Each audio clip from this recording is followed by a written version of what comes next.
Hello, everyone. Welcome to Hyperspace on the Dark Matter Digital Network. I'm your host, Solaris BlueRaven. I want to thank everybody for tuning in this evening, and a special thank you to webmaster and producer Keith Rowland. And my special guest this evening is Robert Stanley. And Robert M. Stanley has traveled to nearly 60 countries during his lifelong pursuit of modern and ancient mysteries. Over the past 30 years, Robert's quest for unique ideas and information has led him to research and write about many controversial topics. His ongoing investigations have been featured on television, radio, print, and the internet. Born in 1959, Robert is a native of Los Angeles, California. He grew up in Malibu and in 2008 moved to southern New England with his wife, son, and dog. In 2015, he relocated his family to Asia.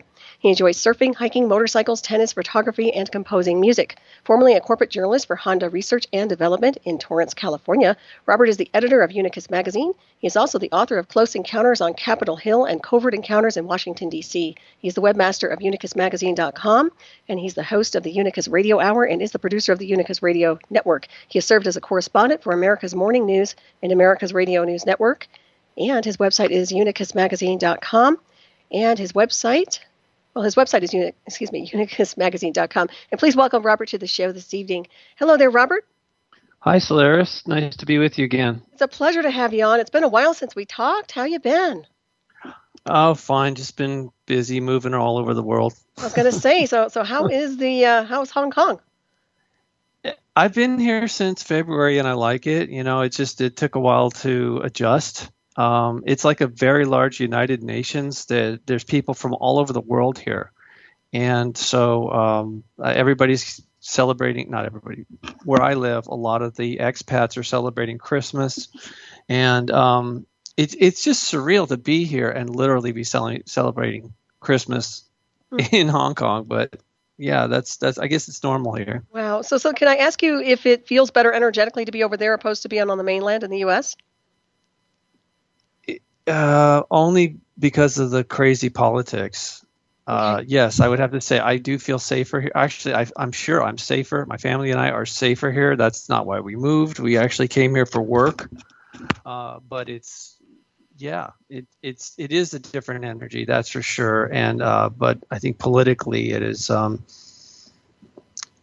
not really pleased with the way that the United States is just descending into some kind of insanity. Mm-hmm. I understand. Yeah, I agree with you. I'd like to get into this also tonight, and I think we probably will touch on a lot of what's going on. But you sent me some very interesting links, and of course, I want to give you the floor as far as whatever you feel like addressing tonight. I just want to let you roll with it. But I do want to touch base on all the links you communicated with me, especially the megalithic monuments in Malibu, and also some other things that are going on with you insofar as some mind control that's going on in Malibu. Can you elaborate on some of the stuff that's happening out there? Well, sure. I mean, I'm not. Okay, where do I begin? I would highly recommend, so people know what we're talking about, that you go to my website and click on megalithic monuments in Malibu, because a lot of people in your audience would know about the alleged UFO base in Malibu. Mm-hmm.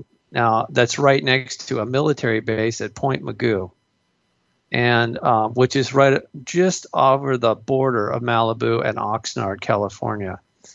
That's something that I actually first noticed in 2009. It wasn't reported publicly until 2014 by another show. Anyway, there are also just inland from the so-called UFO base underwater there at Malibu, there are megalithic monuments up in the mountains. And I accidentally discovered those in 1985 after having a very bizarre paranormal encounter with supernatural entities, parasites, mental parasites, actually, that had possessed this boy that I didn't know this person or his family, but I was working security at the beach there in Malibu where I grew up. And this kid was injured severely. He was bleeding to death, and I intervened, and in the process I ran into these paranormal parasites, which the Gnostics call archons. And it was truly shocking, to say the least. And in fact, it's taken me 30 years to really unravel this in a way that I can present it credibly. I mean, I started talking about it in 2011, Solaris, but it's taken me years since then to really make sense of this because it is so convoluted, and it really is complicated. I mean, everybody has a general understanding of the dark forces, but they, for me anyway, it really became very personal in 1985, September 21st, specifically on, that would have been an equinox. Yes, the fall equinox, when that boy almost died. And I saw the parasites. They started attacking me, which was bizarre. And I ended up going on top of the mountain that night and meditating and having an out-of-body experience. And that's when I met a very radiant being of light, who said I think he said he was the Father. Sometimes I wonder if he said he was my father. The point is, he was pretending to be a God, or God in general. I mean, from a Christian standpoint, my Father who art in heaven, right? I didn't know who this person was. I just assumed he was there in response to my message, or I needed help. I was being attacked, okay? And obviously that boy had been attacked. It almost killed him. I didn't know if these things were going to kill me or what, but I felt like they were draining the life right out of me. So I like I said, it was just an impulse. Mm-hmm. None of this was pre-planned at all. I just found myself going up on top of the mountain around sunset. I stayed there the entire night. But sometime during the night, I had this out-of-body experience. I wasn't sleeping, and I entered a dimension of light. And I would, like I said, I had just laid down. I was fully awake, and I somehow just, it was one of those things, Anyway, it took me a long time, in fact, 29 years to be exact, before I realized that being of light, that radiant being, mm-hmm. We would all know him as Lucifer. People who are into Zecharia Sitchin's work would know him as Enki. Mm-hmm. He has many different names over many different eras or cultures. So all of the names apply to him, but what did he want when he encountered you? God, that's a great question. I was calling for help. When I say I was meditating, I was really just broadcasting a message, which I didn't know what else to do. Mm-hmm. So like I said, I was sort of trying anything. And rather than saying help, I was just figured, well, what I'd experienced on the beach with that boy was, and like I said, I saw these etheric parasites in the room. I didn't know what they were. I just intuitively knew that they were parasites and that they were somehow connected to, or were, it was like they were feeding off of the energy. Like all parasites, they draw blood or some kind of energy, right? Mm-hmm. And they were connected directly to the boy hurting himself. In fact, one of the things that happened, the trigger point was, as I was assisting his grandparents, I realized that the boy was hearing voices. I don't know how for sure I knew this, but it just sort of came into my mind, mm-hmm. and that's why he was hurting himself. I mean, badly. He ran into a sliding glass door. He ran as fast as he could. He broke the entire thing with his face, and he was bleeding. His whole head and face was just shredded. He was bleeding to death, mm-hmm. And so I called 911. But which was, I mean, like every second counts when you're bleeding now, right? Mm-hmm. And the grandparents were in shock. They didn't know what to do. So I just called 911. And as I was helping them, I was talking to the grandmother, and I had this realization that he was hearing voices. And I mean, I didn't know anything about schizophrenia or possession or any of that stuff at the time. I mean, I was 25 years old, and mm-hmm. It wasn't on my radar. But so as I had that awareness that he was hearing voices, suddenly, I was in a bit of an altered state. I must admit, the adrenaline was just pumping through my body because of all the blood, and just, it was traumatic. Not for me, but for them. I mean, I felt horrible for these people. And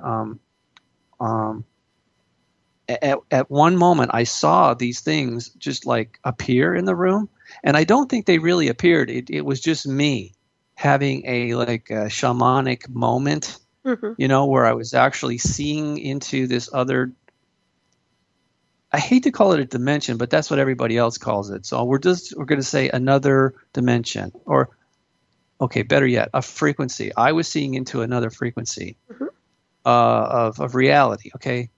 And I only saw them briefly, and then my vision kind of returned to normal. And although everything was not normal at that point at all, but I stopped looking at them or seeing them, and then I was so stunned by that.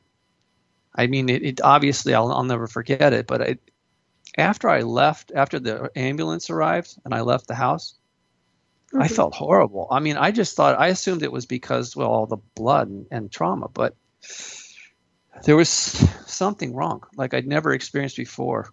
It was like energy just being pulled out of my solar plexus. And then that's when I realized that, again, this was all intuitive, that I knew that whatever they were drawing energy out of me, because I screwed up their feeding frenzy by interrupting this terrorizing event. They were now attacking me. Right. And you said you also had blood on you from this boy? No. Oh, you didn't? No. Okay. I didn't. I mean, it was all over the place. I ended up, the grandmother was just standing there white as a sheet. And so I started to clean, after I called 911, I then started to help by cleaning up the glass, because there was broken glass everywhere and blood. I didn't clean up the blood. Blood, broken bloody glass everywhere. I started cleaning that up so nobody else would cut themselves. And as I was doing that, I started talking to her, and that's when I realized that this wasn't the first time this has happened. And she said, God, this was the craziest thing, when she said, I'm glad the door was shut. I was like, what? She said, yeah, because if the door was open, he would have jumped over the second-story balcony and probably would have broken his neck. I'm like, what? She says, I think that he thinks he can fly.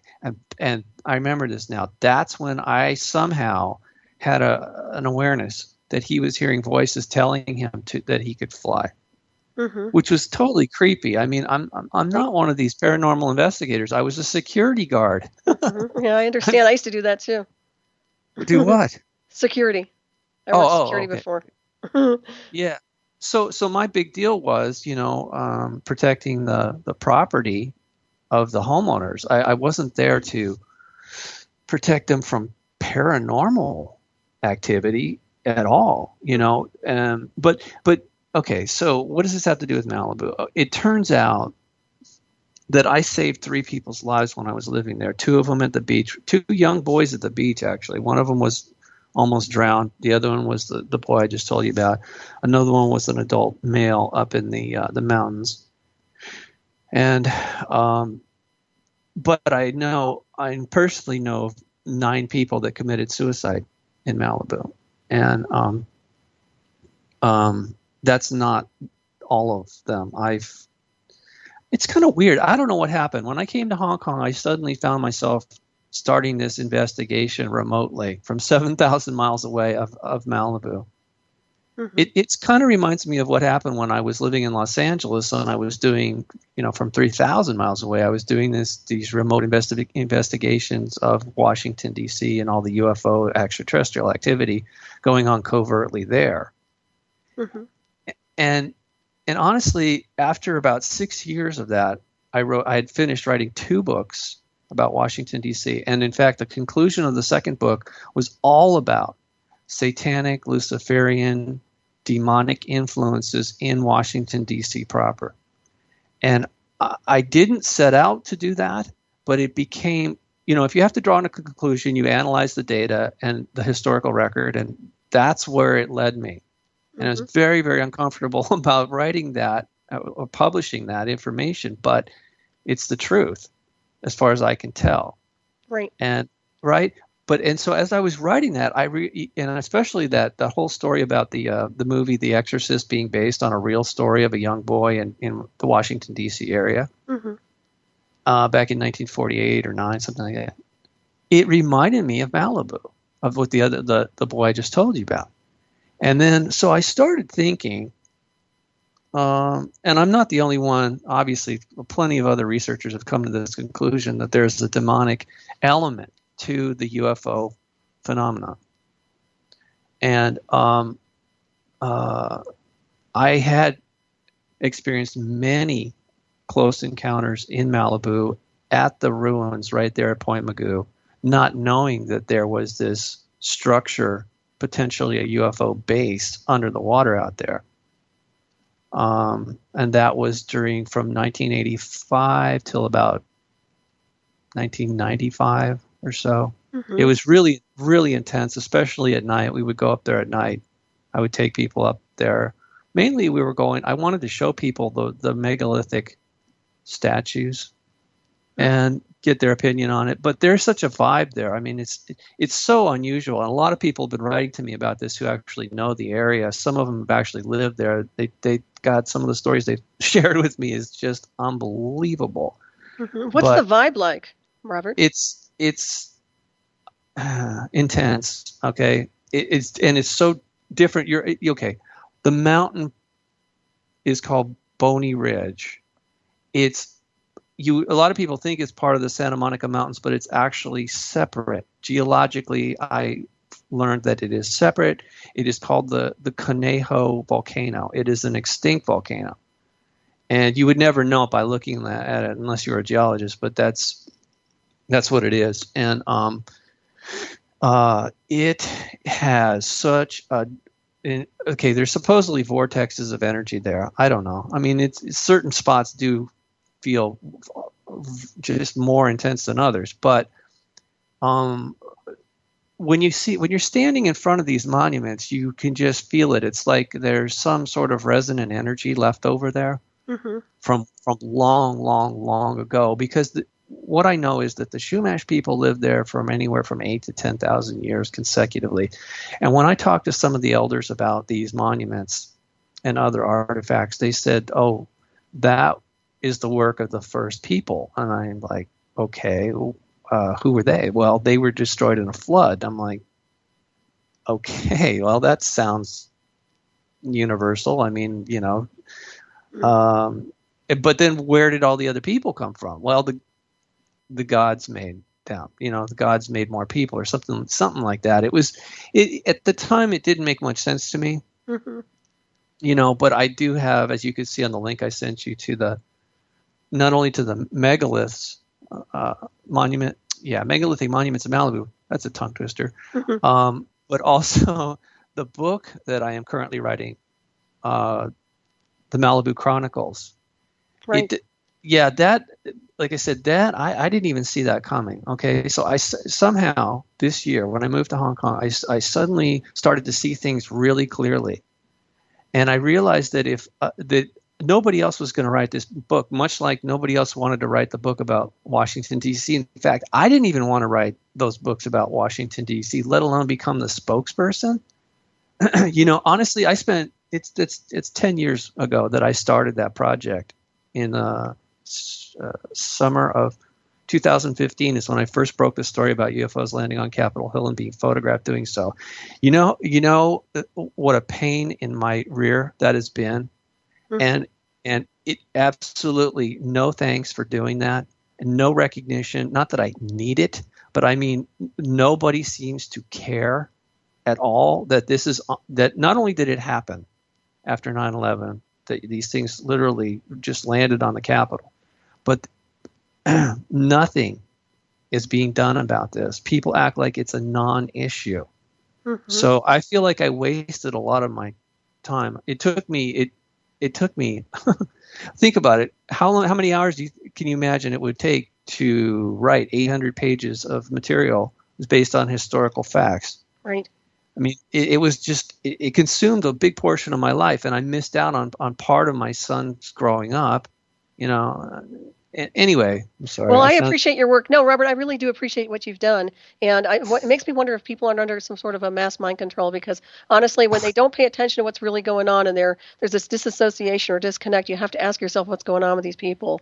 But I strongly recommend people take a good look at your work. And of course, Close Encounters on Capitol Hill and Covert Encounters in Washington, D.C. I mean, yeah, sometimes it's a thankless job when you put this information out. Yeah, but it's okay, so I'm a little frustrated still that it didn't have, I assumed naively that there was going to be some kind of movement, that it would make an impact. It wasn't just me writing books. There wasn't just one photograph or two photographs. There was a bunch of photographs. And then I didn't just write the books. I found more photographs, videos, historic movies that people deny are real. I put that all up on the website. I've talked about it until I'm just literally blue in the face, on all these different shows. And there's obviously, yes, there's a mind control. Actually, it's psychological warfare. And this is done deliberately by the Pentagon, which I mentioned this. One of the guys that works at the Pentagon in the psychological warfare department, or at least he used to, is Michael Aquino. He is a straight up Satanist from San Francisco. He was there at the Presidio. He was there with Anton LaVey. Okay, but he's welcomed into the U.S. military. Right. They have an open door policy. If you're a Satanist, Luciferian, it doesn't matter. Sure, come on in. And which I find disturbing. But anyway, part of what he said, and part of what I quote in the book, is that psychological warfare is not just for our enemies. It needs to be used on the population of the entire planet, including America. Mm-hmm. Right. Okay, so, and Hollywood obviously is complicit in that, or is an extension of that policy. They program people's minds all day long, right? Every day now. I mean, it's like nonstop. Mm-hmm. And for people who don't know, Hollywood is the sister city to Malibu. Malibu wouldn't be what it is today if it wasn't for the Malibu colony, which was just Hollywood stars coming out and injecting a ton of money into that place, but also their lifestyle, their influences is heavily felt there. Right. And it's not a good thing. No, I agree.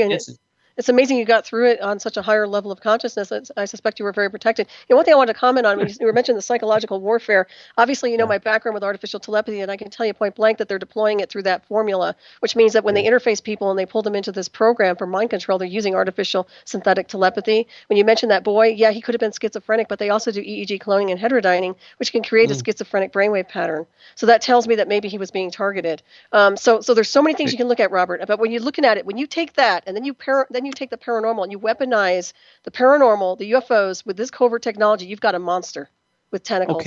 Okay, I don't disagree. But from my worldview is, and I'm talking at least 3 decades of research and personal experience, that kind of psychological warfare, that mental manipulation that you talked about that's mechanical, is originating from the Luciferians. And this is not, when I say Lucifer, I know a lot of people get their brain gets contorted because they're thinking religion, and that's not what I'm discussing here. I'm talking about a real entity that has a real issue, that literally created his own empire when he was denied the ascendancy to the Orion Empire, which this world used to be part of. And when the reason he was denied the kingship of the Orion Empire is because he had gone insane. And that's also on my website. If you read The Birth of the Archons, you can there's some pages there photocopied of a book called Christ Consciousness. Again, this has nothing to do with religion, although it has a title like that. It was originally called Sunburst, The Return of the Ancients. Anyway, that book was given to me back in 1986, shortly after I had met Lucifer. And I didn't know I didn't know that was him. And I certainly, I didn't really understand a lot of the information in that book, specifically the passages that are there quoted in that article, Birth of the Archons. But according to that book, it was written by a friend of my dad named Norman Paulson. He claims that benevolent extraterrestrials told him back in the 1950s that what happened was Lucifer and his crew were traveling through space somewhere in this universe, maybe this galaxy, and they went into an area that was off limits. The reason it was off limits is because it was known to be dangerous. He figured he was an immortal god, so what harm could possibly come to him and his crew? When they went in there, they were so traumatized that they literally became fragmented. Their souls fragmented. They had multiple, and they still have multiple personalities. And this is where they also accidentally, inadvertently created the mental parasites that I saw. And I didn't just see them, okay? Other people have seen these things. A lot of people have seen these things. The Gnostics, shamans saw them. But we also have photographs of them that were taken by Trevor Constable back in the 50s using infrared photography out in the California desert. NASA has pictures of these things too. They don't know what they are, but I do. And these things, the reason I'm telling you about this is because this is what causes psychopathic behavior. In other words, evil is really an infection. Okay, of the consciousness. And so they are parasitic. They need to feed off of the negative energy that's created when we hurt ourselves or others. And you see, that is the prime motivation here. They really just want to survive. That doesn't excuse their behavior. But the analogy that I've been using, and I think it's appropriate, at least a lot of people seem to resonate with it, is if you look at a domestic dog, which is man's best friend, right? It's very loyal, loving, obedient. If it gets infected with rabies, it no longer is any of those things. It becomes dangerous. It doesn't even recognize you.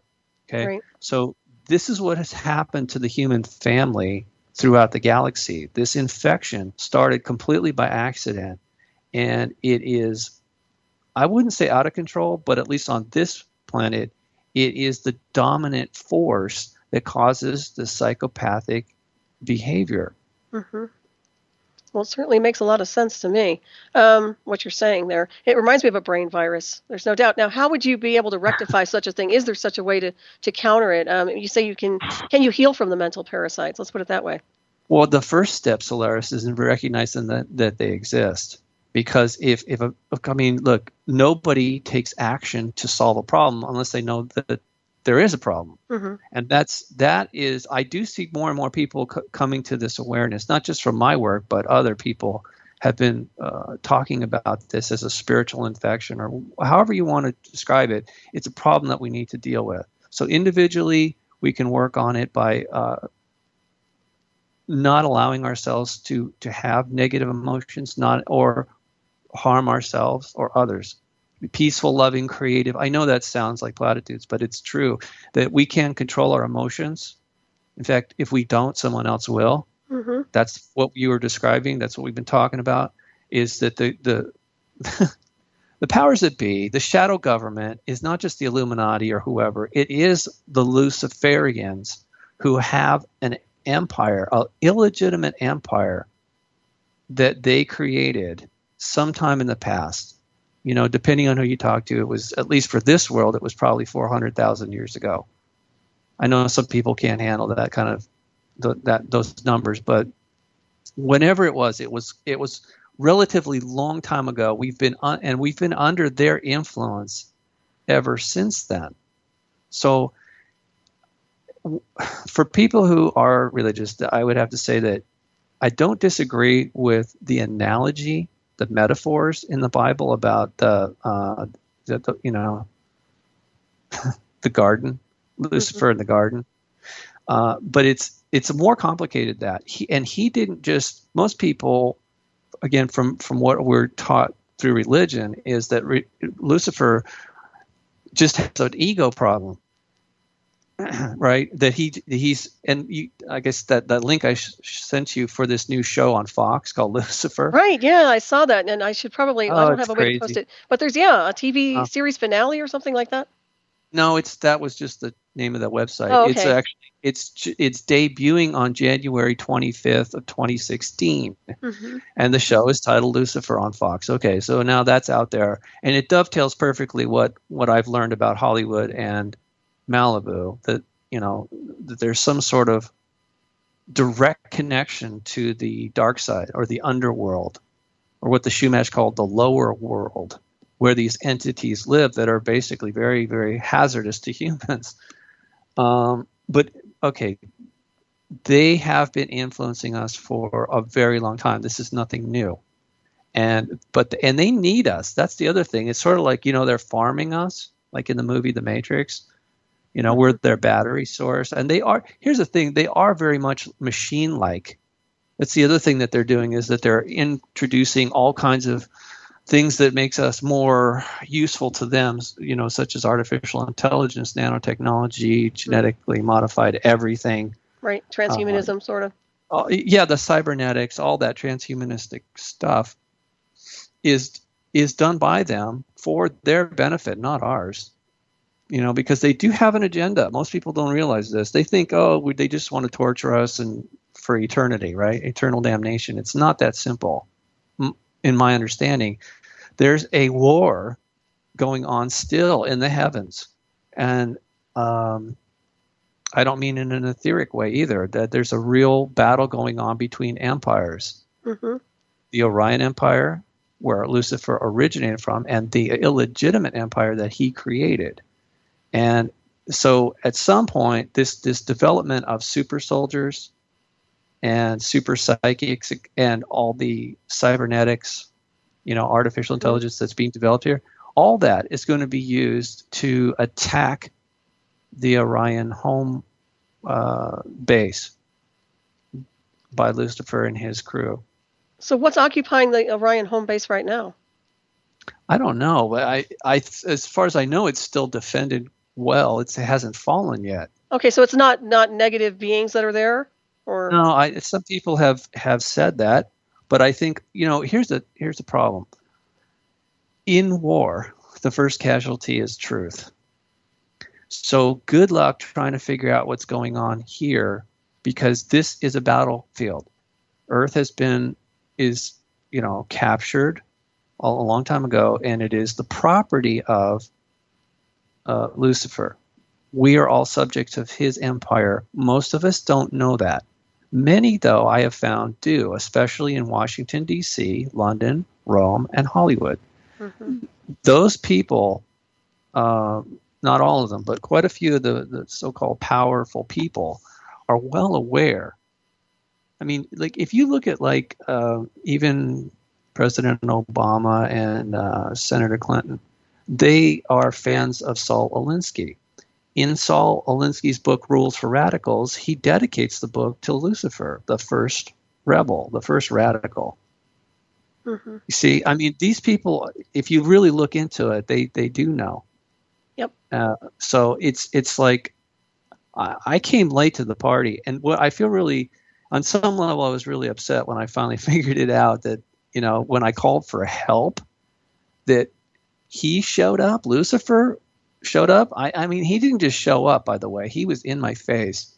I didn't feel threatened at the moment, really, but for some reason, he managed to erase my memory of what happened next, because you'd asked me what he wanted. Mm-hmm. And I really hesitate to answer this, but he wanted me to worship him.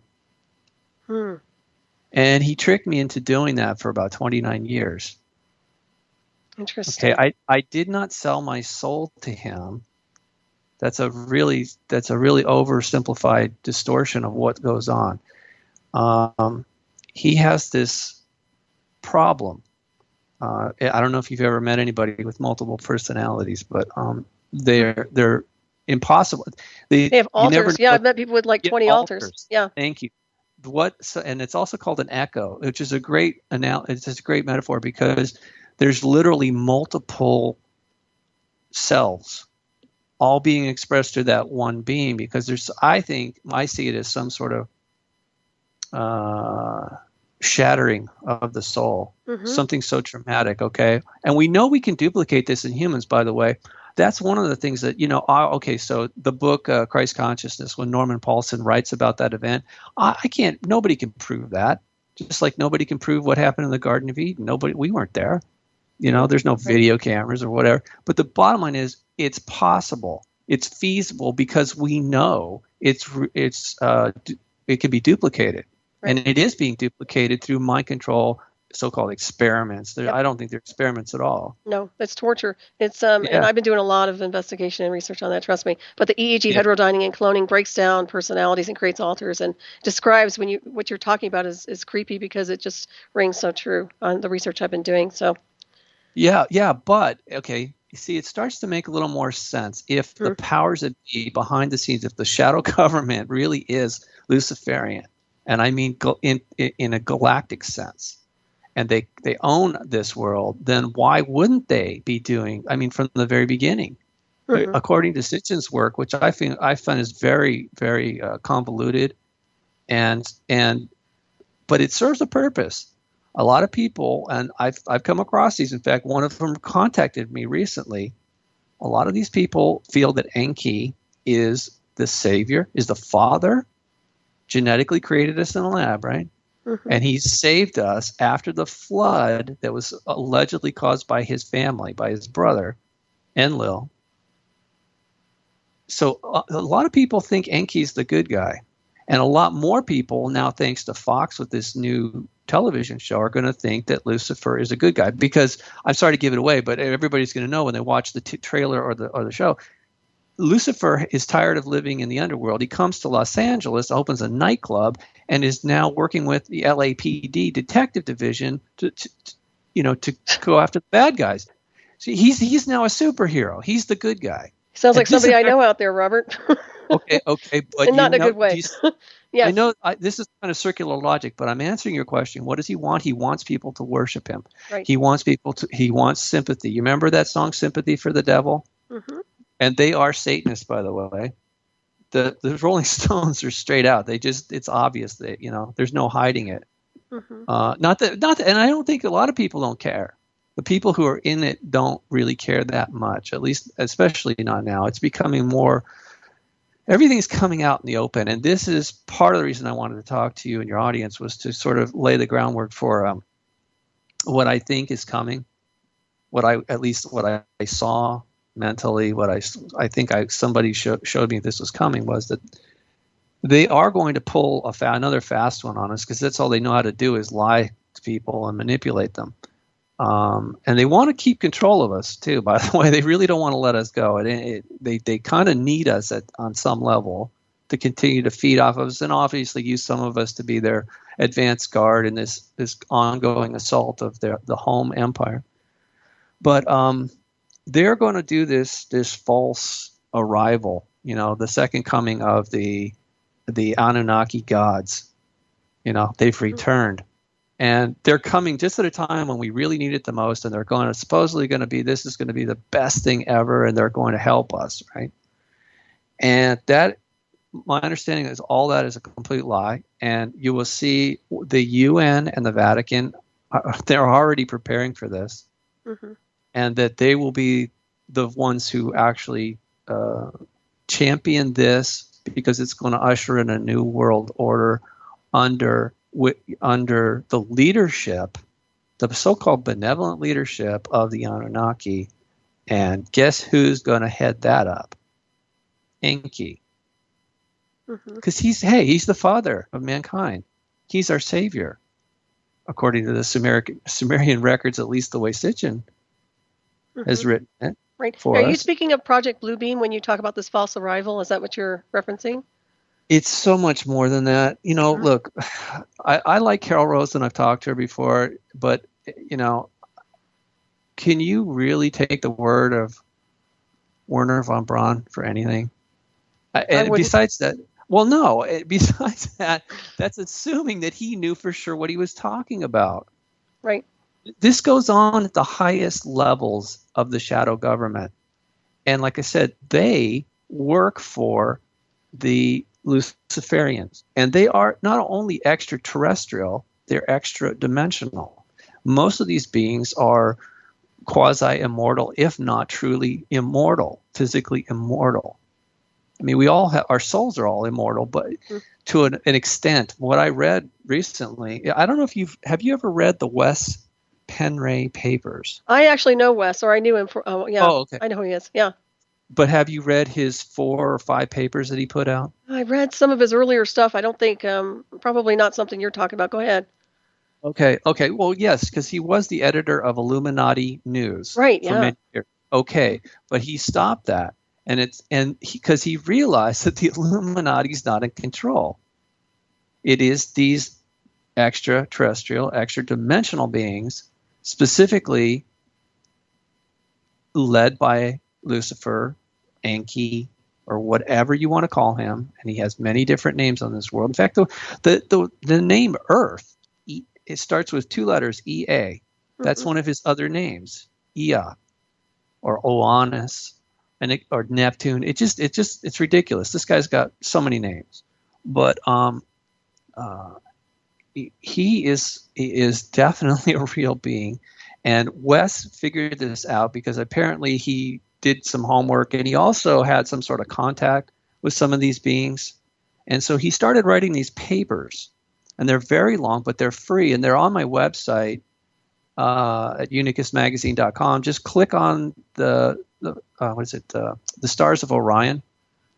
There's a free library there. It's the first set of books that people can access there. It's the Public Library of Higher Learning. I don't know. I put that together recently. Nice.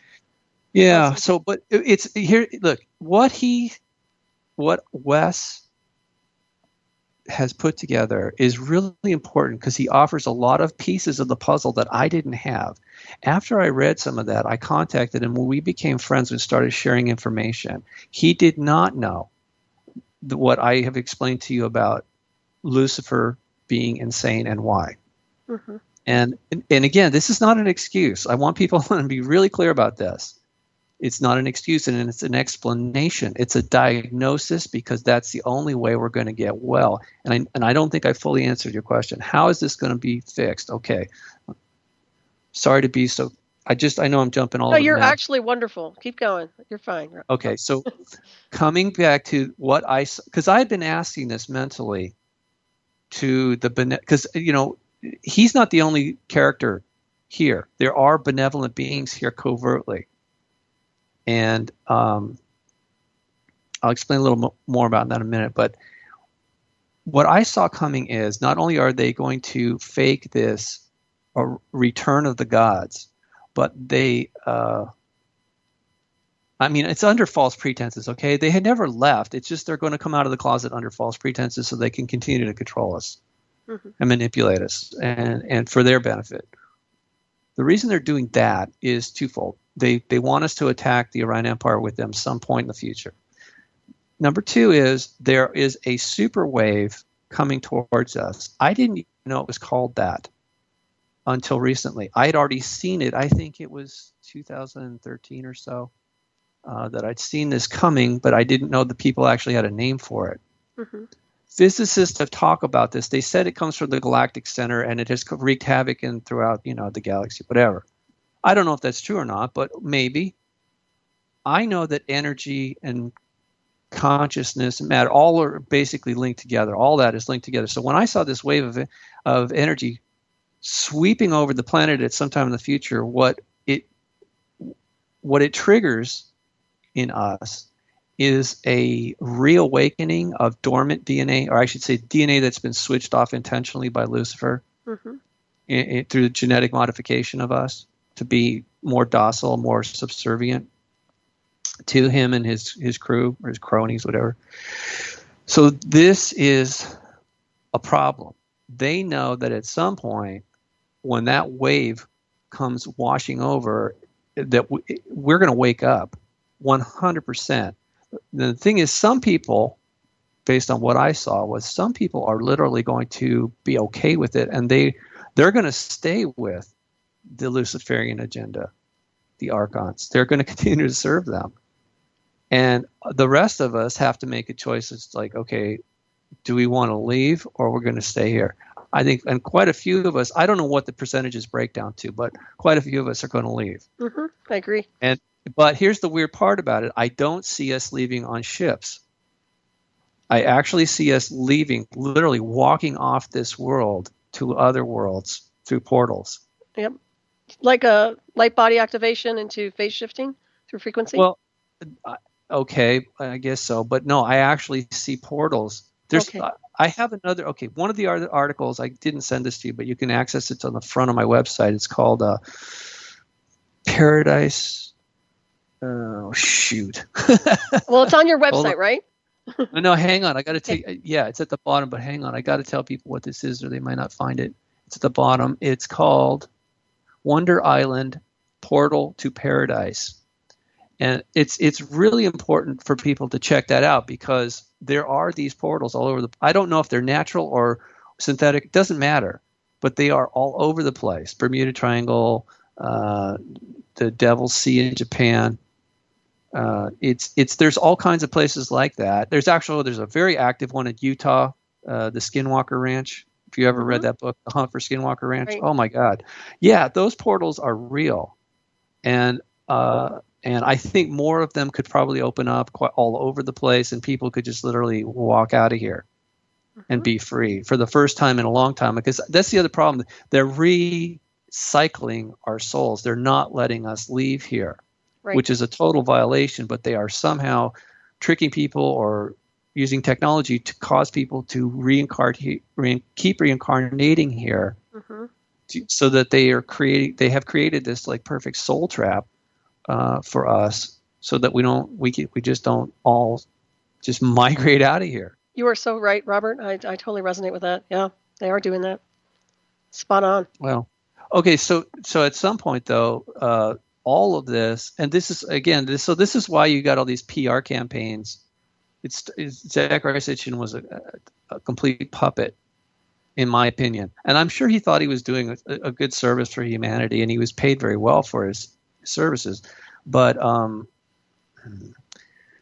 there is no honor amongst the Luciferians.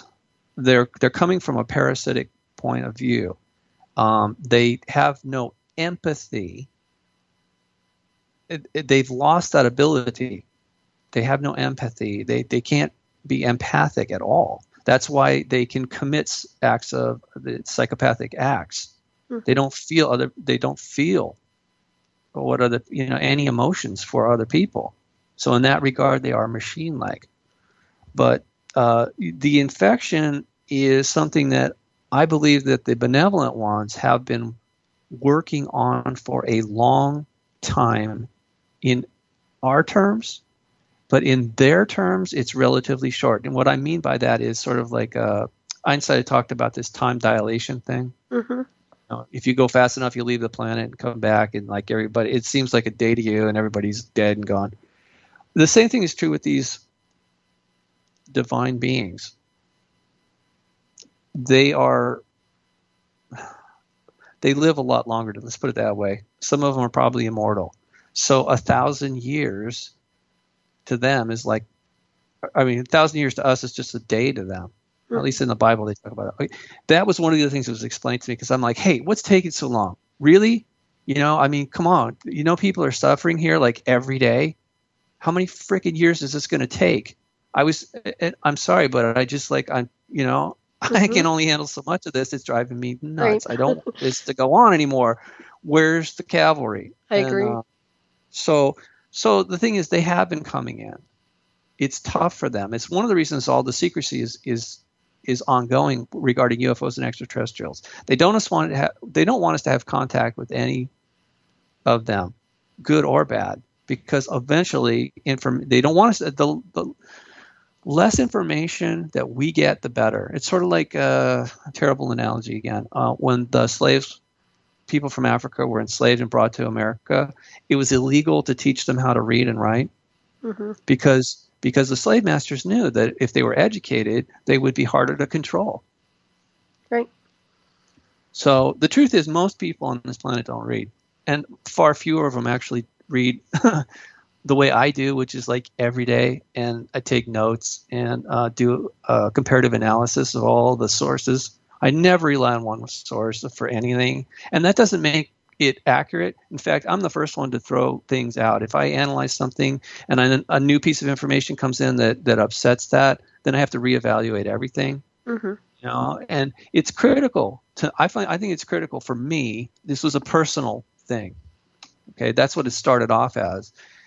But at some point, it became a profession, and I never really thought I was going to be a public speaker. But I got to tell you that when I first started having an awareness of these entities, specifically the parasites, the mental parasites, I wrote an article, and then I was really disturbed by what I was writing. I'm like, oh, this is great, but why me? You know, I just got over writing about UFOs in Washington, D.C., and that was not well received. I'm thinking, boy, people are going to really, really not like me, you know, about this mental parasites. So I mentally sent out a message like, I said, hey, you know, if you really want me to do this, you're going to have to give me a sign, because I'm not comfortable doing this at all. And if I don't know, it was shortly after that I got a call from a show that will have to remain nameless, but it's a big show, okay? And it was just one of those things where it was completely unannounced. It was so out of the ordinary, and they asked me to come on at like last minute. And it was like, well, I'm like, okay, what are we talking about? And next thing I know, this was the topic. Mm-hmm. It was somehow meant to be. Let's put it this way. That was the confirmation I was looking for. And Right. I thought, oh my God, okay, I'm going to do this. And then when I did it, I got so many emails from people around the world, literally hundreds of emails from people around the world that were thanking me for bringing up the subject, and also sort of sharing their relief that somebody was finally talking about this, because they had experienced these things and didn't know who to contact or what to do about it. And I'm not saying I know. I'm still learning, but my intention is to help humanity recover. Now, I'm only one person, but I do know, based on the responses I've been getting, that one person can and does make a difference. Mm-hmm. Absolutely. All right. If you're persistent, especially with the digital media right now, okay, we can talk to anybody anywhere, and what's really amazing with as you know, with your shows being archived, people can. It has a shelf life now, where that information can be disseminated over time much more efficiently. Mm-hmm. So Absolutely. we are having an impact. Those of us in the alternative media really are having a huge impact. It's just, you would never know it if you look at a news website. They're all about the same old death, destruction, darkness every day. So they don't really focus on what we're doing as Lucians. You ever heard that word? Mm-hmm. Lucian? Do you know what a Lucian is? Well, can you explain it to our listeners? Okay, because I never heard it till recently. It's a Latin word. It means a being of light. Right. Yeah, I was going to say that, but I'd let you do it. Oh no. Okay, thank you. I was surprised to even read that, and because the root of that obviously is Lucius. Lucifer is the title. Lucifer is a title. It means the light bearer. And when I saw him, that was what shocked me the most. Not only was I in a dimension of light, but he was brighter than the light that we were both in. And I mean, he was radiant. In even his eyes, there was light coming out of his eyes. And it just boggles people's minds when they encounter him. He's really very, he has this sort of hypnotic personality.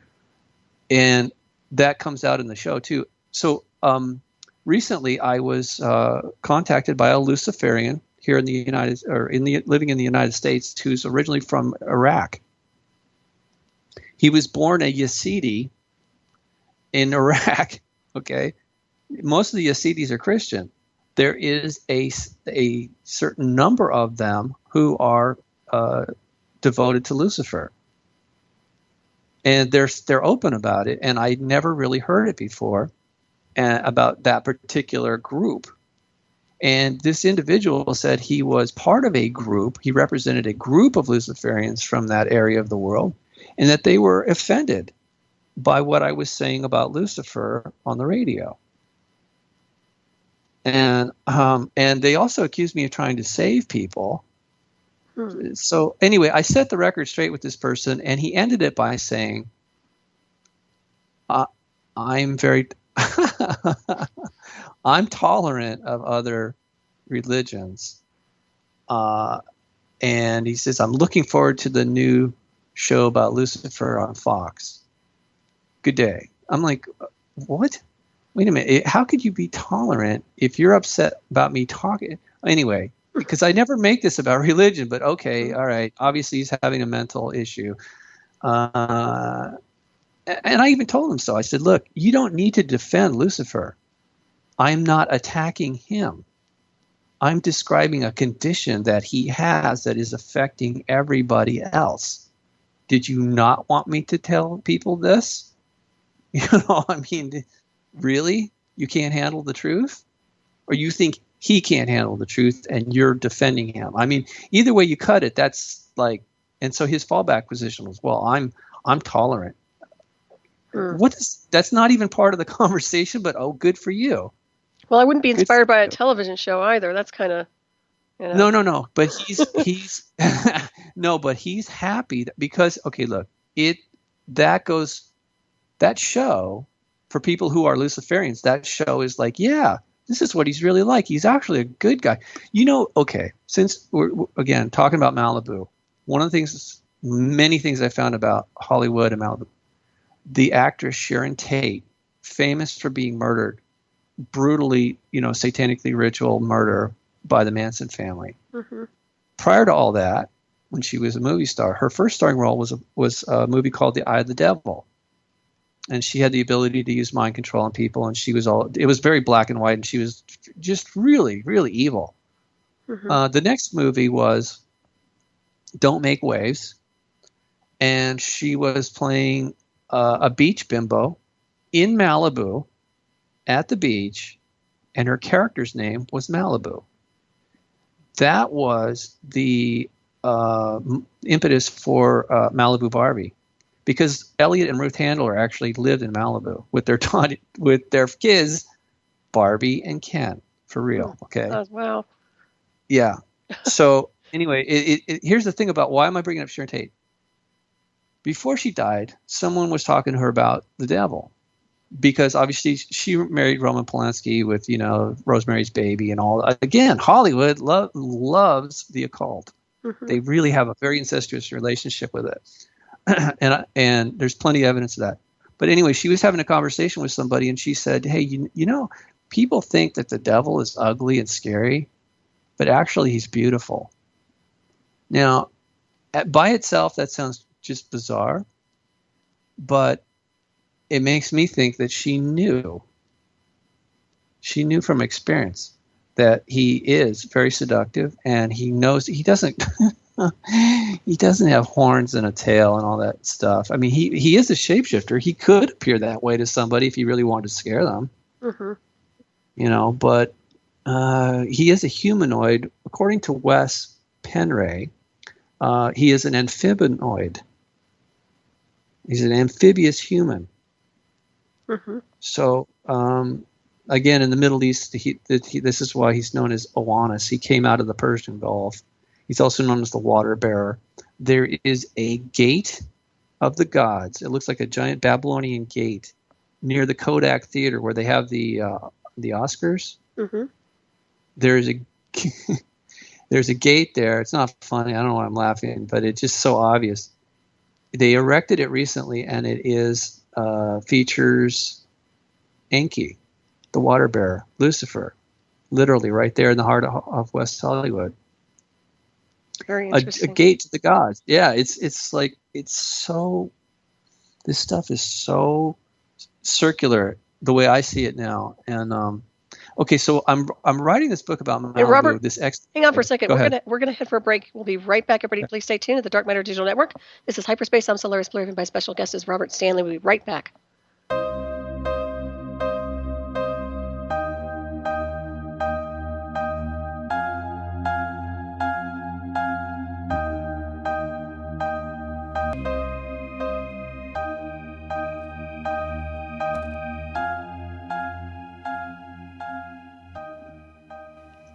Welcome back, everybody, to the Dark Matter Digital Network. This is Hyperspace. I'm Solaris, BlueRaven, and I'm here with my very special guest, Robert Stanley. And Robert, you with me? Yes, I am. I'm not that special, but thank you for having me. Well, it's a pleasure to have you on tonight. Very informative. Let me tell you, it's just kind of confirming a lot of things that I'm seeing with the dark tide over the U.S. right now. There's a lot of strangeness going on and a lot of storms swirling around that are very ominous. I was going to ask you, there is someone, Mark Eddy has a question for you. Is the guest familiar with Paradise Lost? Quote unquote. Milton's work. Yes, of course. Okay. I'm not sure what he was implying. Yes, the war in heaven, right? Yes. Yeah. Okay. Well, okay. There's, like I said, this is not a new story. I'm adding to some details to something, and this I feel is really important to clarify. In fact, here's how I got a lot of this information. Is I asked for clarification. I literally asked, and then here's the crazy twisted up part about all this, as if it isn't weird enough already. When I say I got information or I sent out messages, I typically, for 29 years, I thought that Lucifer was a good guy because he never said who he was. He just said he was the father. And when he showed up, I thought he was helping me. Mm-hmm. So a lot of times when I was up against something, I would visualize him in my mind's eye, and I would communicate to him. It wasn't instant one-to-one communication. It would take time, sort of like an email. Sometimes there's a delay. But I was getting information and have been getting information back. I realize now it wasn't always coming from him, but so this is how, when I said, Father, please, I can't figure this out. Please give me clarification on these mental parasites. And then I just forget about it. And then suddenly the information, days, weeks later, it was unmistakable how things, like books I'd read before, maybe multiple times, I would look at them and I'd see it like in a completely different way. Mm-hmm. And it would make sense to me. Or, it's just like, sort of like when you put a key into a lock, you got the little tumblers in there. Right. I just didn't have the right key to activate the tumblers. So certain clues that were given to me is what I needed in order to really make this thing just fit, or unlock literally a treasure trove of information. And in another respect, this is, it's what I do well is find patterns and then present them to people. Because sometimes the pieces are scattered around. It's like a jigsaw puzzle. And you really have to be patient. You have to sort of like take a step back, look at a bigger picture, and then go back, focus in on a piece, and then move back. So you have to constantly shift your perspective. And it's been a lot of work, and it's fine though. I really feel like I am making a difference, and I know a lot of people like yourself have made a huge difference. But this thing is far from over, and I do see it getting worse before it gets better in some ways. But I do feel like we're close. The reason it's sort of like they say the darkest before the dawn. Well, I see that we're close to that. Or we are close to that. It's sort of, or better yet, fever. When you're sick, the fever has to elevate to a certain point before it breaks. Right. Yeah. Yeah. So that's kind of what's going on. I wanted to ask you, how do you speak so fast? Well, it's a long story, but it has a lot to do with the technology I was interfaced with. And when you start talking about the archons, that makes me very nervous, Robert. I'm sure. Very nervous. Yes. I'm sorry. Like that's okay. I don't really. It's all right. but seriously, we should talk about it off air. And I need to get back in touch with, Wes Penray, because I was in touch with him a long time ago. So yeah. I'm sure he'd love to hear from you. I will send you his current email address. Definitely. But I was going to tell you. Okay, so why am I writing this book about Malibu? I really haven't touched on the depth of this, and here it is for people. It's because even though I saved 3 people, I knew 9 people that committed suicide, and I always thought that there was something really, really wrong there in Malibu, and I just couldn't put my finger on it. I'm 56 years old now, and it has taken me a long time to understand this problem. For a while, I thought it had something to do with the Chumash Indians being genocide by the Catholic Church, and that's not a good thing, obviously. And of course, there's a lot of really bad vibes there, but that's not really what's causing the problem. The problem goes back before the Chumash. It goes back to the fall, the war in heaven, Lucifer coming here, taking over Malibu. And I know people are going to just not even want to hear me say this. Malibu is it's a base of operations for Lucifer, and it has been for a long time. I mean, when I say a long time, the monuments that are up in the mountains are way over 10,000 years old. They predate the flood. Mm-hmm. So, and because he's an amphibious being, his bases are under the water. And, one of the other things that people can see there on my website is was it 2013 or so? It was 14. Anyway, I continued to look for underwater anomalies using Google Earth, and I found, it was when I was writing that article about the Wonder Island. It's just south of the equator near Baker Island, where Amelia Earhart went missing. Mm-hmm. A friend of mine who was a military pilot went missing there also, because he flew through a portal, not knowing what it was, or he didn't know anything was going on. He was missing for 6 months. He was on an island that doesn't exist on any map because he wasn't even on this planet anymore. It looked like Earth. The people were human, but you should just read the article. It'll blow your mind. It blew my mind. Mm-hmm. So I started looking in that area where he said he went missing. And that's when I saw these underwater ruins.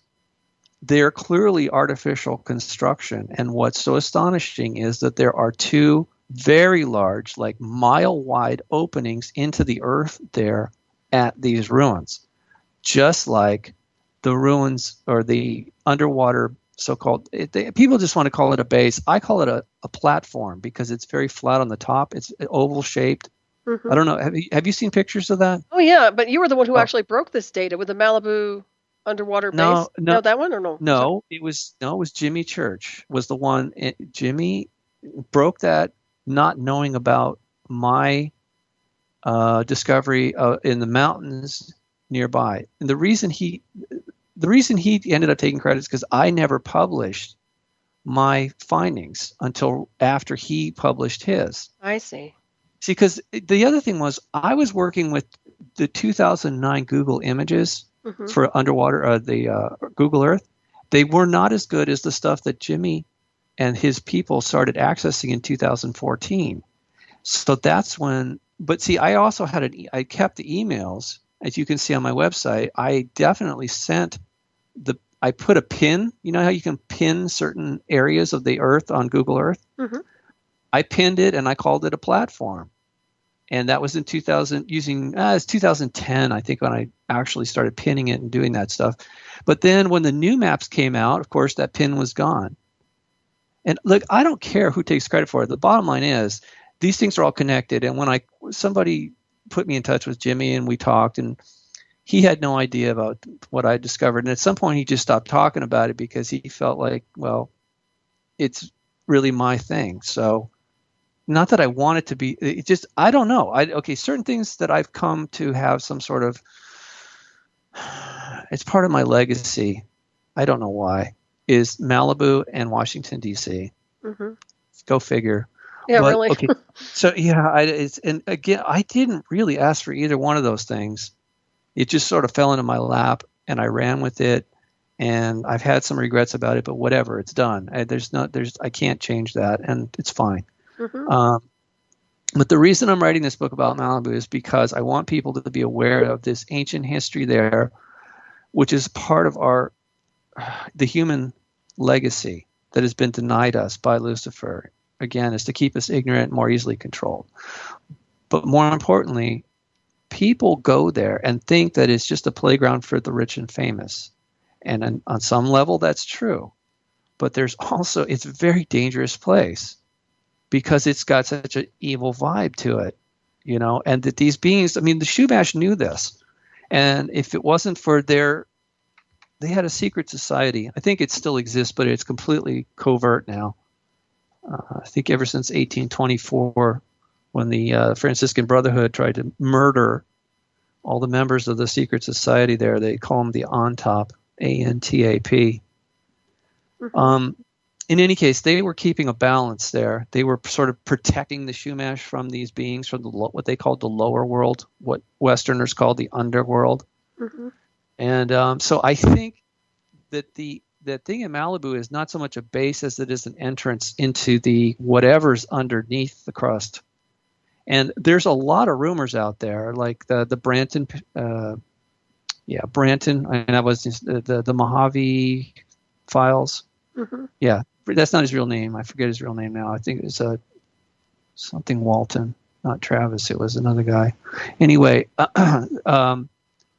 supposedly there's lava tubes that go all the way from the coast inland to like Death Valley area, where the military has Edwards Air Force Base and China Dry Lake, stuff like that. Mm-hmm.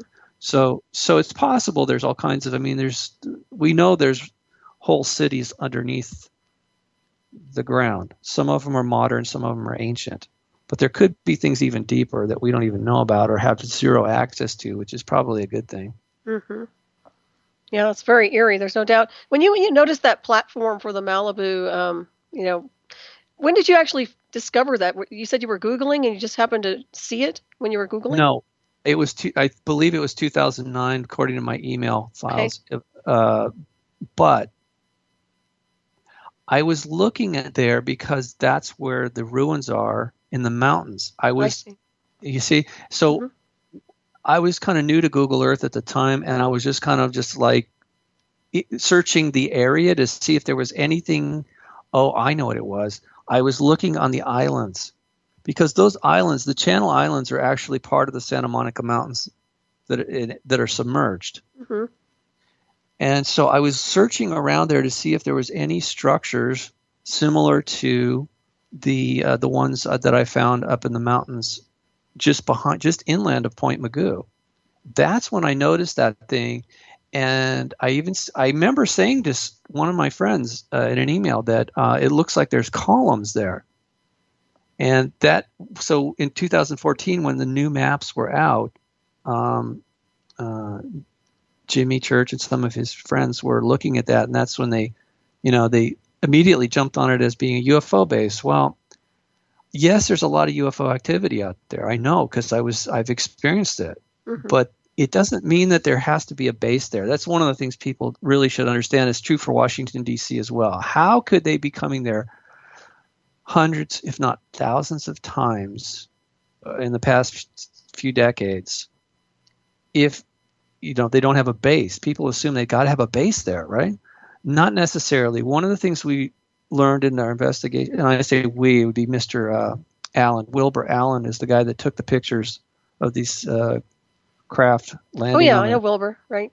Okay, so he contacted me back in May of 2005, and I looked at those pictures and I was so stunned by it. Anyway, we started working together, and I broke the story in July of 2005, and it was nuts because then I got a visit from a black helicopter literally at my home, and it was bizarre. Everything just went crazy after that. But one of the things we looked at was that he'd accidentally photographed in two different photographs wormholes being created by these craft, that they were, again, portals. Mm-hmm. They can create these portals and just pop in and out of here like it's nothing.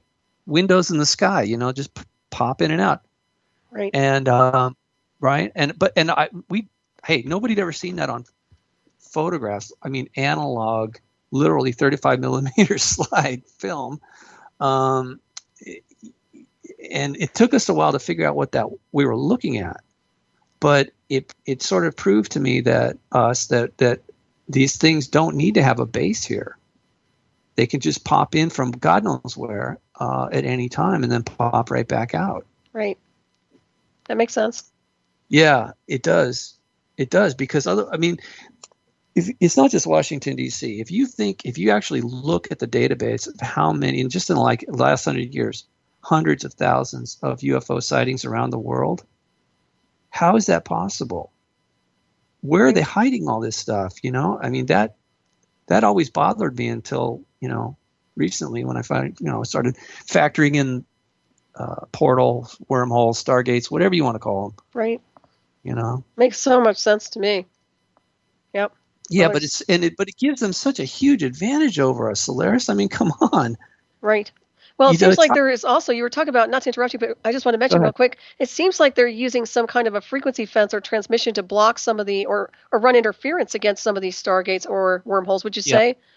Yes, absolutely. Absolutely. But it goes both ways. Right. That's why a lot of people are saying CERN is, an attempt to open up a stargate or portal for what?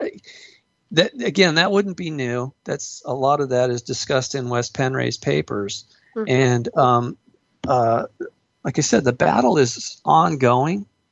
So I don't know exactly for sure how this is going to play out, but I think people have a right to know that at least just generally speaking, that this is going on.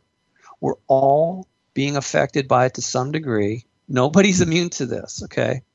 And that most of us are ignorant and therefore are more easily manipulated.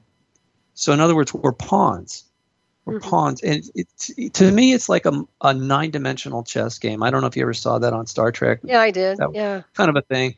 I've never played it. I'm not even that good at regular chess. The bottom line is though that it is a perfect analogy for what we're going through. Because most of us are pawns. Now, but one of the things I realized recently is if a pawn can make it to the other side, it then becomes a resurrected piece of greater power and mobility on the board. Yep. And I feel like that has happened to me. Because with a lot of effort and some assistance, I might add, from benevolent beings, I was able to get to the other side and really see, things from the Luciferian perspective. And now I'm coming back to my original side of the board. Let's just call it the white pieces. I've been to the dark side of the board and I've come back stronger saying, yeah, it's real. I'm still here, It's bizarre. That's a good analogy right there. Yep. Well, it is a frequency war. There's no doubt about it. Yeah. Yep. Oh, hey, that's right. Okay, now you reminded me. One of the interesting things that Wes talks about is that between 1987 and 2012, he said that there was an increase of energy coming onto the planet from the galactic center, and that people's DNA were gradually being shifted back to a more native state where, in other words, Lucifer did a lot of damage to us over the years genetically and energetically too. Like you said, there is a shield out there. In fact, they recently found it. The scientists didn't know what it was. They said it looked like a Star Trek shield. Interesting. What is it, like a black umbrella? What does it look like? The reason I say that is because I quote the black umbrella a lot. Okay. I don't know what that is. All right, that's okay. So describe it to me. I don't know. We don't have a picture of it. They didn't show us a picture. I wish they would. I will send you. I'm going to send you. Here's my pen. Okay. What do we call that? Star Trek shield. I didn't make up that name. Shield. Yeah, it was in the news last year. And email. Sorry. Otherwise I might forget. So they don't know what it's for, but they know it's there. They only recently discovered it's probably been there a long time. I think this is what Wes was talking about, being a part of like a soul catcher. That you can't get past that point. he says most people can't. He seems to think there is a way to get out. Yep. And that's the other thing. He mentions it in I think paper number 4. But he said you have to not go to the light. He said, which is really tough because especially if you've been if they've tricked you into doing that multiple times, in multiple lifetimes, then you're sort of almost like a reflex. You have to resist that reflex to go to the light. Right. It's a false light. And again, you got to understand, Lucifer is a being of light, and so when they said that this shield they're talking about, what exactly, whereabout is it in the in our atmosphere? I'm assuming, I didn't really see, I don't remember reading that part. Okay. I'm assuming it's somewhere beyond the Van Allen belts. Okay. I'm going to have to research that. Yeah, no, I'm going to send you, I have all that archived. Okay, cool. And Wes was blown away because I read what he wrote, and I'm like, oh, is this what you're talking about? It's like, interesting. Could it really be, that? So anyway, there's he also said, Wes Penray, for people who are following this, his name is W-E-S, and for some reason it sounds like I'm saying, like giving directions like West. It's not. It's W-E-S, Penray. He said that this is an artificial construct that we're in, meaning this particular region has been, the frequency has been tuned down in such a way that everything has become more dense. Yep. And they did that on purpose to control us, and that's all being done by a cube-like machine that he created specifically. And so I found this fascinating. He said that we think of ourselves as being all that is, right? I mean, we're connected to the entire universe, but the truth is we're not. He says when we look out, our scientists look out, they said, 96% of the universe is dark matter and dark energy. Well, it looks dark to us because we are being tuned down. Mm-hmm. And I really think that's what I saw. When I left my body in 1985, I believe I literally moved up frequency levels enough that I was starting to see the rest of the universe, which is light. Right. It is light. Okay, it's all energy. It's all energized. Mm-hmm. So why wouldn't it register as some sort of multiple levels of light? Right. Okay, or consciousness, or all the above. So, we're essentially blind to this, and again, this was done to us deliberately. So you can just imagine if this super wave of energy is coming, if it suddenly allows people to see things that they've never seen before but have always been there, mm-hmm. and to know things that are true, I mean, like 100% know this from the core of their being without getting it filtered from any source like news agencies or governments or religion, etc. You just suddenly have a knowing, a gnosis, and you're like, what do you think that's going to do to the psyche of a lot of people here? Exactly.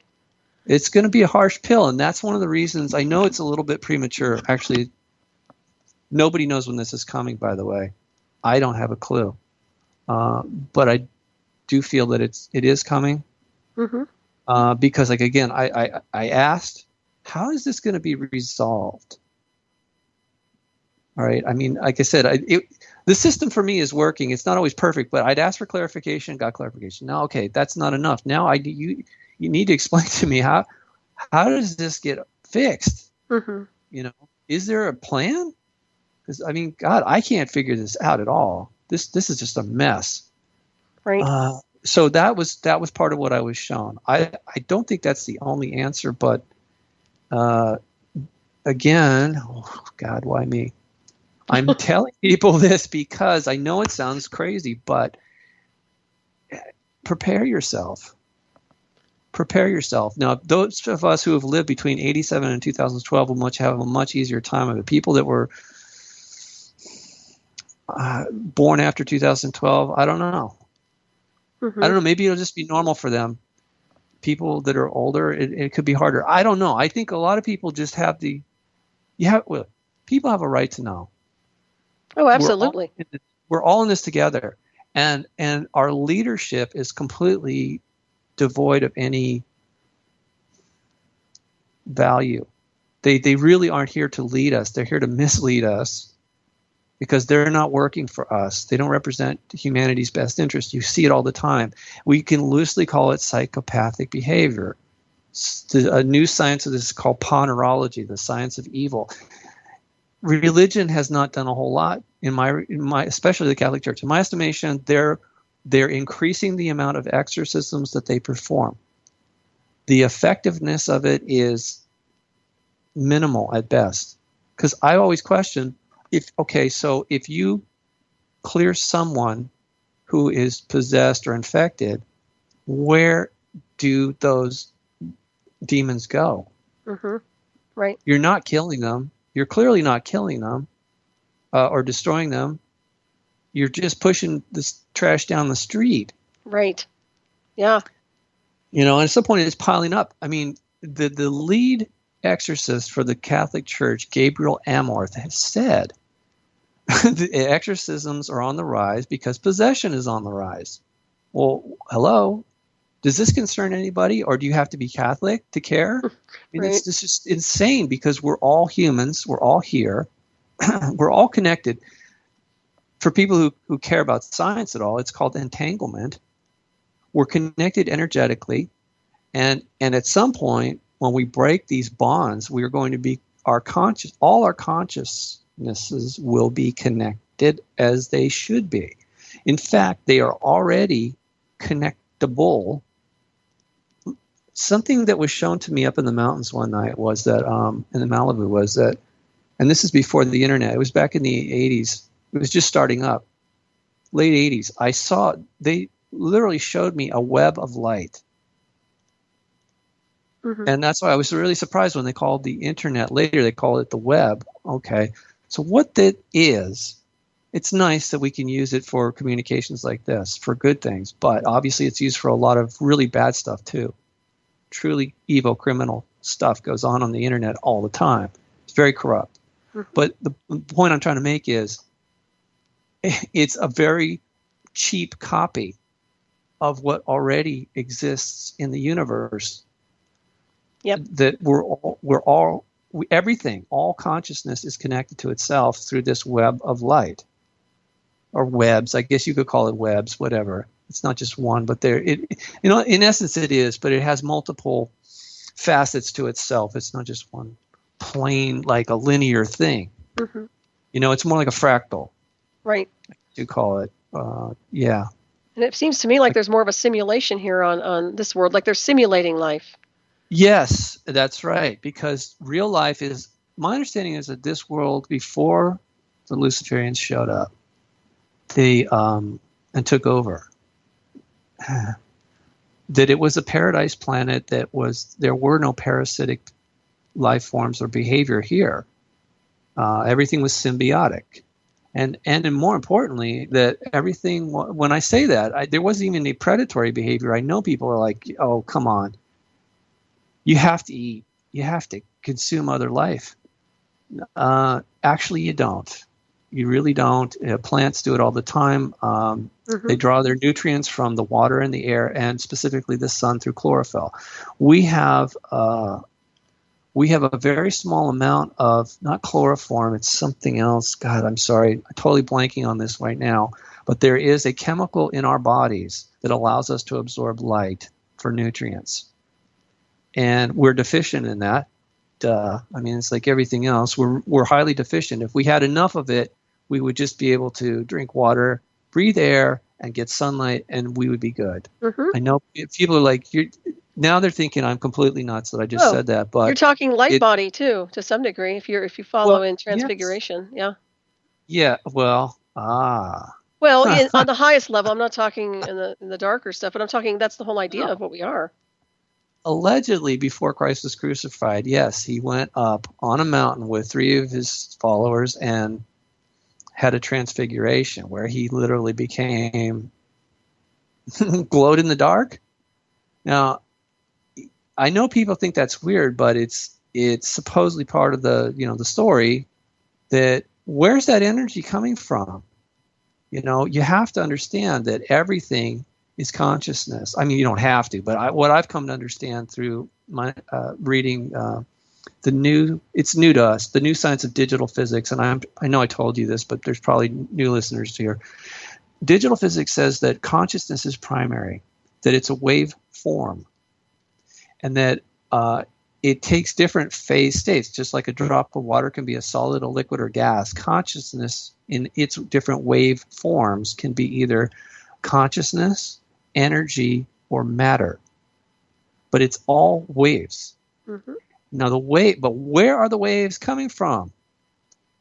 I would have to argue that it's coming from our souls. Well, what is a soul? It's an intelligent living energy. And now I know that's circular logic. I didn't even answer the question really, because I'm not sure that there is an answer to that. It just is. There's a lot of lies that we're being told. The Big Bang is a theory. Okay, we don't know that. Evolution is not only a theory. It's very insidious. It's a lie. We are intelligently created by some intelligent beings. I don't know. I mean, it doesn't really matter where it started. The fact of the matter is it did start. That there are multiple universes. There's probably an infinite number, and they're constantly being created. Mm-hmm. Just like a tree. Look, which came first, the tree or the seed? Well, it had to be, I know our understanding, had to be the seed. But what created the seed? Right. Okay, some intelligence had to conceive of the seed. And in fact, if you take a seed off a tree, there's a holographic blueprint of that entire tree inside the seed. It has to be in order for it to grow into a tree. All the information is right there. So we're like that. We're seeds of light in a soul garden. And each one of us grows at our own pace depending on the conditions that we encounter. But we actually have a lot to do more than just, we have a lot to do with our own development or lack thereof. Okay, that's where it's incumbent upon us to actually have good control over our emotions and to focus on positive, loving, creative thoughts and deeds. Exactly. Right. Do the spiritual work to some degree. As much as possible in this world, it's really becoming increasingly difficult. Mm-hmm. I mean, they're constantly provoking us and distracting us and dividing us, and but if we don't allow that to be like our complete focus, because again, we don't have to allow it. Right. They just make us feel like, for some reason, that we're powerless, and that one of the things that it keeps popping up in my mind about the suicides is that I know from experience that the people have lost hope, because that happened to me one time in 1990. I told you I was attacked in 1985. Mm-hmm. But in 1990, I was apparently getting too close to this information, and I became suicidal. And I was planning to go up to the mountains in Malibu where those monuments are and throw myself off the cliff. Oh, no. Because I had lost all hope. Because I was looking at this dark side and I felt like there was no one that was doing anything about it or could do anything about it. And obviously I was wrong, but it's like, so, and I was physically very ill at the time too, but the thing was, I remember I was laying in bed and I was thinking, this is what triggered it. Talk about mind control. I was laying in bed and I was thinking to myself, I am not sorry for looking into all this stuff. I have a right to know these things. And right after I had that thought, the phone rang, and I picked it up, and there was a mechanical voice. It really sounded like a robot voice, and I could hear machines in the background. And it was speaking a language I've never heard. Now, as you introduced me in the beginning of the show, I've been to, it's actually 58 countries, but I travel around a lot. I've heard a lot of languages. I've never heard a language like that in my life. To this day, I've never heard a language. I don't know what language that was that this thing was speaking, but I could tell it was pissed off That much is obvious. Okay. You don't have to speak. You don't have to understand language to understand the emotion of that individual, right? Mm-hmm. Okay. So when I pick up the phone, there was no greeting, no nothing. It was like in the middle of a sentence. I'm assuming, if that's what it even could do. It was just talking very angrily. And I assumed it was, well, yeah, I assumed it was a wrong number. Okay. Mm-hmm. But I'm listening to this stuff, and the only thing I could think of to say was, I'm sorry. And I hung up, and it was still talking, right? It's still talking, all the weird noises and stuff. I hung up, and as I hung up, I recalled, wait a minute, I just had that thought that I'm not sorry, and this freaking thing, whatever it is, just got me to say I am sorry. Mm-hmm. And that was it. That literally was like the straw that broke my back. So that is an example of, if I hadn't told you before, that's what they did to me, hoping to just, break me. Mm-hmm. And it almost worked. It almost worked, because I didn't go to Malibu. I went to a different place. Just sort of so happened, whatever. A friend of mine said, hey, you want to go to this camping at this spot? It's very much like Malibu. It has these mountains, ancient volcanic mountains.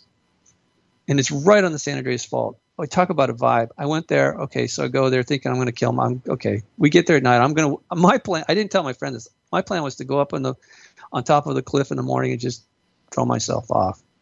And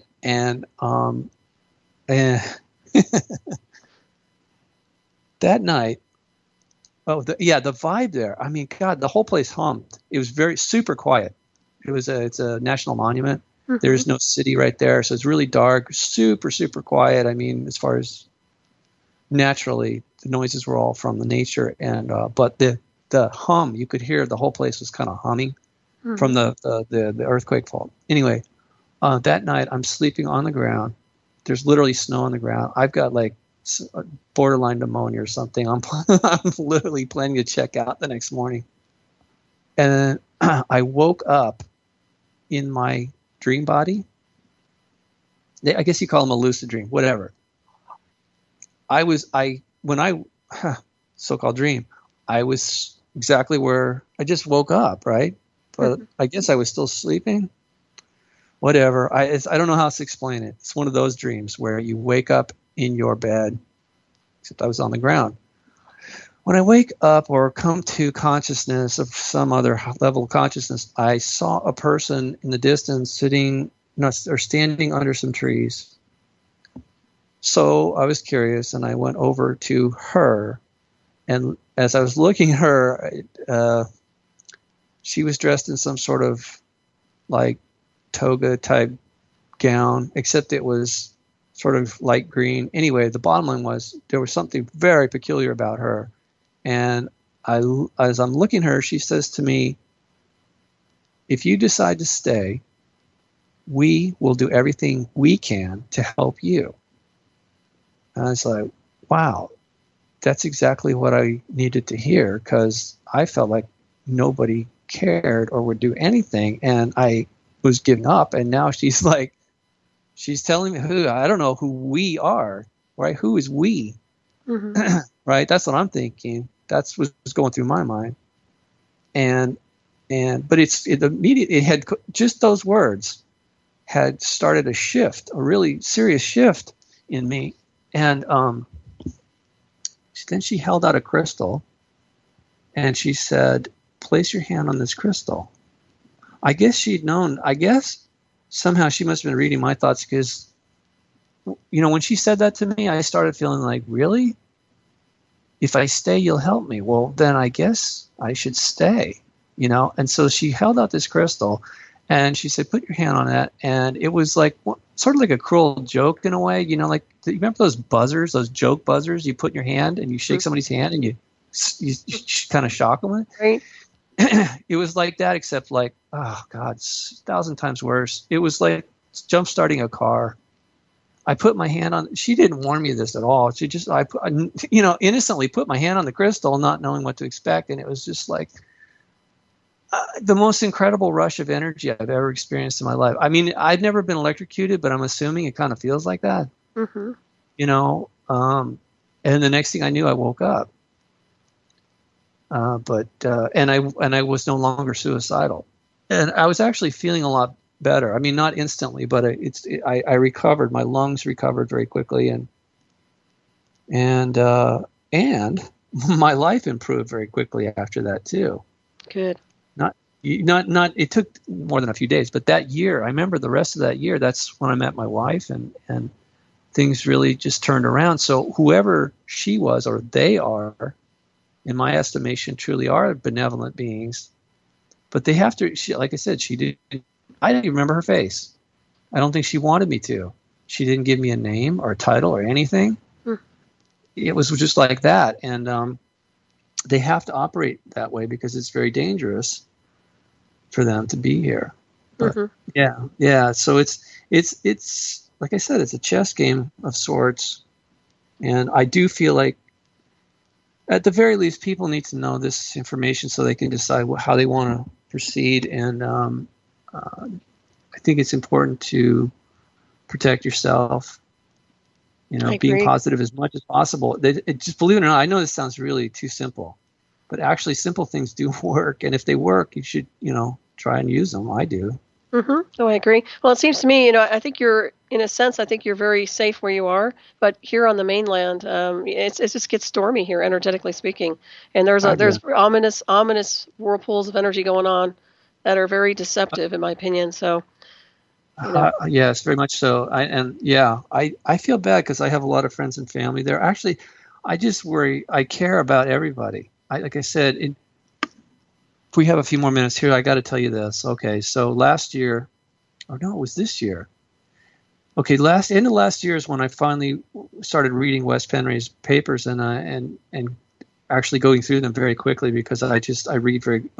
This was a subject I really wanted to know more about. I was just ripping through these papers and just, digesting it and coming to all these realizations. But anyway, so I finally figured out, like, it fully hit me this year that this guy who was claiming to be the father, right, the good guy, was actually Lucifer. And then it dawned on me, wait a second. He's been getting my messages. I can still send him messages. I can still dial him up on this web of light. So I thought, okay, well, I don't want to flame the guy. I don't want to, what's the point of sending him hate mail? It's like, I don't think he cares about that. In fact, he'd probably enjoy it, knowing that he whatever. So I did some mental jujitsu with him. And I know, again, I realize some people are listening to this going, okay, he's certifiably insane. But I guarantee you I'm not. Okay, I just tell you that because for people who are listening, because I understand psychology, okay? I've been to therapy for other traumas in my life, and I am not insane. I'm perfectly sane as far as I know. And I'm actually a very normal person in my daily life. I have a real job. I've got a family. I got a dog. Right. I'm as normal as anybody else on the street, okay? But for whatever reason, so when I had that awareness, I started sending messages to Lucifer, telling him, "Hey, I know who you are now, so you don't need to play games with me anymore. In fact, it isn't going to work, and we're going to do this on my terms. If you want to stay in touch with me, I will help you, but there's conditions." There's conditions to this, and I will gladly help you get well and start cleaning up your mess. But, you have to show me that you are willing to work with me. Now, I want to be really clear here. This was an experiment. I don't have some sort of messianic complex, all right? I don't think I am Christ coming back a second time. I just know that he and I have a relationship. So I know, like, the dynamic between me and my dad is different than my son and I. Okay, when my son talks to me and asks me for things, I'm more likely to want to help him, to help him or work with him. when I was younger and my dad would ask me things, I resented it up to a point, right? I mean, at some point you start rebelling. You don't want your parents are the ultimate authority figures. You don't want them, right? So here's the problem with Lucifer. His parents, his family have been, trying to get him to clean up his act and to get well for a long time. I thought maybe that because he was playing the role of father, that as his son, and I'm using fake quotations right now, I would have a different dynamic with him, and that it may actually touch him differently. It may affect him differently than if it was coming from his parents or his brother specifically, because they've been pretty hard on him, and I understand. But I mean, what are you going to do? They don't want to kill him. Some people have asked me that. Well, why don't the good guys just step in and annihilate him? Well, because they're family. Do you really? If one of your family's sick, do you just kill them? No. I mean, even if they're doing crazy stuff, you don't. That's not how it works. You try everything else first to help them get well. Mm-hmm. So anyway, long story short, I know I got through to him because I asked him to do something to let me know that he heard me. And there's no way that this was like one of those weird studies. It's like an experiment. You know that if you get a positive result, that means that that things are actually working the way you expect them to. Now, the other thing is, even though I got a positive result knowing that he got the message from me, I also know I can't trust him. And in fact, that was proven to me that, that again and again, that I can't trust him because I don't know who I'm dealing with. In other words, when you're talking to him on any level, you never know which personality is dominant. Mm-hmm. Okay? Truly crazy person. So try to have a rational conversation with somebody who's irrational. It's okay. You have to really you have to think about all this stuff. Again, it's like a 9-dimensional chess game. But so at least though, like I was telling you before, I feel like some progress is being made on just on a very low level with myself. Mm-hmm. And I'm telling you this because I'm sure there's other people out there that are having similar experiences and they don't want to talk about it. Well, I think it's important that you did address this. And what's really interesting is you're talking about the mind of Lucifer, the personalities. And I think that's very interesting, and that's something that most people don't really look at.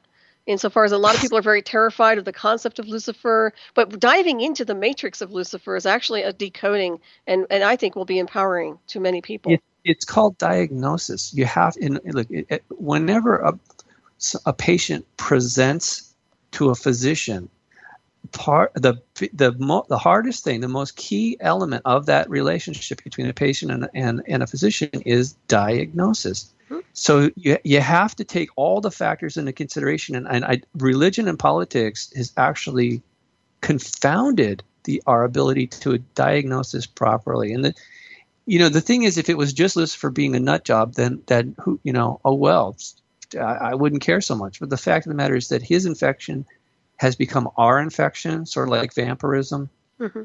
And that's where the whole mythology comes from, I think. Right. This parasitic behavior is contagious, so we not only did it need to be diagnosed correctly, but now we have to start working on the cure. And again, it's individual as well as collectively, but I do see a lot of, just in the last, like I said, since 2011, I see a huge amount of progress being made behind the scenes. I think Zen Gardner's doing a great job with his website. I think he talks about this a lot. Mm-hmm. Cameron Day has done a lot, and yourself. I mean, others. It's just we are making a difference, mm-hmm. And at some point there is a tipping point coming, like I said. And I think the final straw is not going to be just like a little gentle push. It's going to be a shove. Yep. It's going to be.